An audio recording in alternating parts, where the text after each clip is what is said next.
தேவனுடைய மகா பரிசுத்தத்தை குறித்தும் தேவனுடைய ஆழமான அன்பை குறித்தும் இந்த நாளிலே நாம் அறிந்து கொள்ள வாஞ்சிக்கிறேன். இதற்கு அத்தாட்சியாக ஏசாயா 53ஆம் அதிகாரம் 5-6 வசனங்களை நாம் தியானிப்போம். நம்முடைய மீறுதலின் நிமித்தம் அவர் காயப்பட்டு, நம்முடைய அக்கிரமங்களின் நிமித்தம் அவர் நொறுக்கப்பட்டார். நமக்கு சமாதானம் உண்டு பண்ணும் ஆக்கினை அவர் மேல் வந்தது. அவருடைய தழும்புகளால் குணமாகிறோம். நாம் எல்லோரும் ஆடுகளைப் போல வழி தப்பி திரிந்து அவனவன் தன் தன் வழியிலே போனோம்.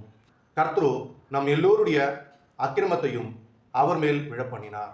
தேவன் மகா பரிசுத்தம் உள்ளவர். அவர் பாவத்தை பார்க்காத சுத்த கண்ணராய் இருக்கிறார். ஒருவரும் அவரை தரிசிக்க முடியாது. ஒரு மனிதனும் இதுவரை தேவனை நேரடியாய் கண்டதில்லை. ஏனெனில் அவர் மகா பரிசுத்தம் உள்ளவர். அந்த மகா பரிசுத்தம் உள்ளவர் பாவத்தை வெறுக்கிறார், பாவிகளை நேசிக்கிறார். இது எப்படி அப்படின்னு பார்ப்போம். முதலாவது, பாவத்தை எப்படி வெறுக்கிறார்? உலகத்தினுடைய ஒட்டுமொத்த பாவத்தையும் இயேசு கிறிஸ்துவின் மேல் சுமத்தி அவரை இந்த பாவத்தினுடைய விளைவாகிய மரணத்தை காணும்படியாக எல்லாவித சித்திரவதைகளையும், எல்லாவித கொடுமைகளையும், எல்லாவித பாரங்களையும், எல்லாவித அழுத்தங்களையும், எல்லாவித நெருக்கடிகளையும், எல்லாவித தவிப்புகளையும், எல்லாவிதமான அச்சுறுத்தல்களையும், எல்லாவிதமான பாவத்தின் விளைவுகளையும் அவர் மீது சுமத்தினார். அவர் நொறுக்கப்பட்டார், உரு தெரியாமல் சிதைக்கப்பட்டார். தேவன் அந்த அளவுக்கு பாவத்தை வெறுக்கிறவராயிருக்கிறார்.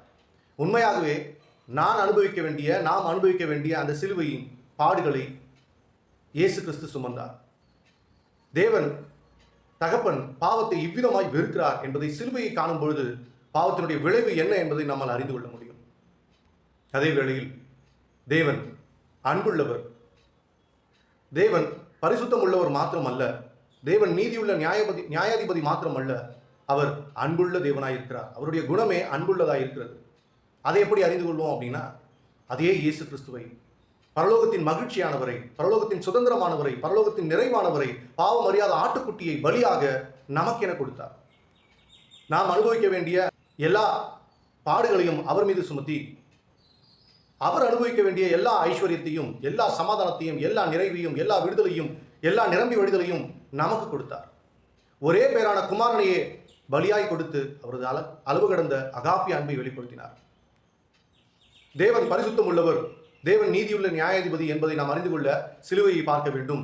தேவன் அன்புள்ளவர், தேவன் சமாதானம் உள்ளவர், தேவன் நிறைவுள்ளவர், தேவன் நம்மை அதிகமாய் நேசிக்கிறார் என்பதை நாம் உணர வேண்டுமானால் நமக்காய் ஒரே பேரான குமாரனை கொடுத்தார் என்பதை உணரும் பொழுது நாம் அவருடைய அன்பை ஆழமாய் அறிந்து கொள்ள முடியும். ஒரு நாளைக்கு 7 முறை யாரும் ஒருத்தர்கிட்ட போய் மன்னிப்பு கேட்கறது இல்லை. நம்ம யாரும் அந்த அளவுக்கு நம்மை விட்டு கொடுக்க